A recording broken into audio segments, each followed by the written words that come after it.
Halo semua, berjumpa lagi dalam video pembelajaran Bahasa Indonesia. Pada video kali ini akan dibahas tentang teks anekdot.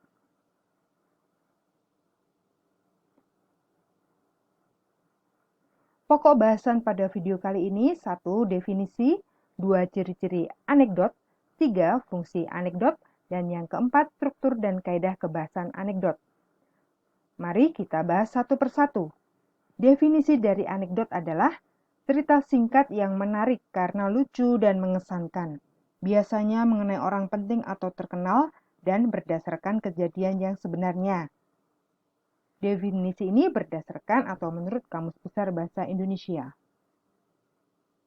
Ciri-ciri anekdot: 1. Menceritakan orang penting, 2. Menyindir, 3. Menggelitik, 4. Mengandung humor, 5. Memiliki tujuan tertentu, 6. Berupa kisah yang menyerupai dongeng, dan yang terakhir, cerita terhubung, umum, dan realistis. Fungsi teks anekdot: 1. Fungsi primer, sebagai sarana ekspresi yang berhubungan dengan ketidakpuasan, kejengkelan, kemarahan, dan sebagainya. Fungsi sekunder, sebagai bahan hiburan, sebagai analogi atau contoh dalam menjelaskan sesuatu, sebagai penarik perhatian, dan sebagainya. Struktur teks anekdot: 1. Abstraksi, 2. Orientasi, 3. Krisis, 4. Reaksi, dan yang terakhir koda. Mari kita bahas struktur teks tersebut satu persatu. 1. Abstraksi. Apa itu abstraksi? Abstraksi adalah pendahuluan atau pengantar yang berisi gambaran umum tentang isi anekdot. 2. Orientasi. Apa itu orientasi?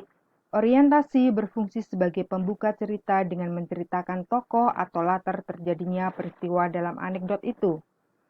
Bagian ini mengarah pada terjadinya konflik, krisis, atau peristiwa utama. Bagian ini yang menjadi penyebab timbulnya krisis. 3. Krisis atau sering disebut juga komplikasi. Apa itu krisis? Krisis merupakan bagian dari inti peristiwa suatu anekdot. Terdapat kekonyolan yang menggelitik dan mengundang tawa. Yang keempat, reaksi atau resolusi. Apa itu reaksi atau resolusi? Reaksi atau resolusi adalah tanggapan atau respons atas krisis yang dinyatakan sebelumnya. Reaksi berupa sikap mencela atau menertawakan. Bagian ini seringkali mengejutkan, sesuatu yang tidak terduga, dan mencengangkan.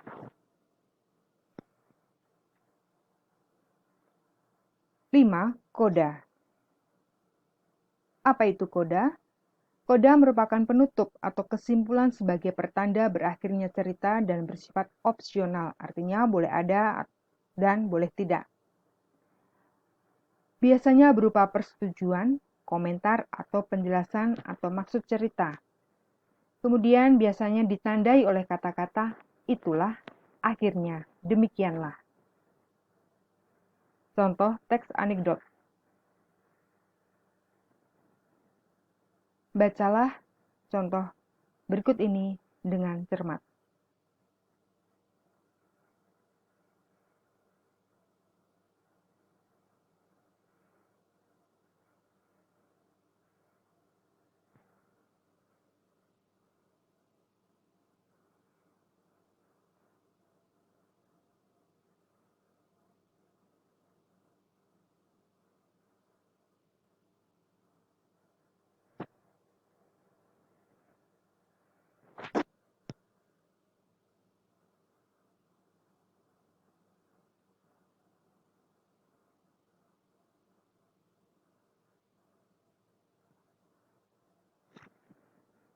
Dalam keseharian kita saat ini sering kita temui teks anekdot dalam bentuk meme.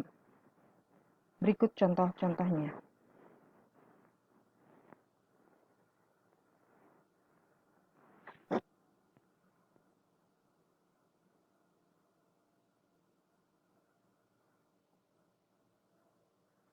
Kaidah kebahasaan dalam teks anekdot.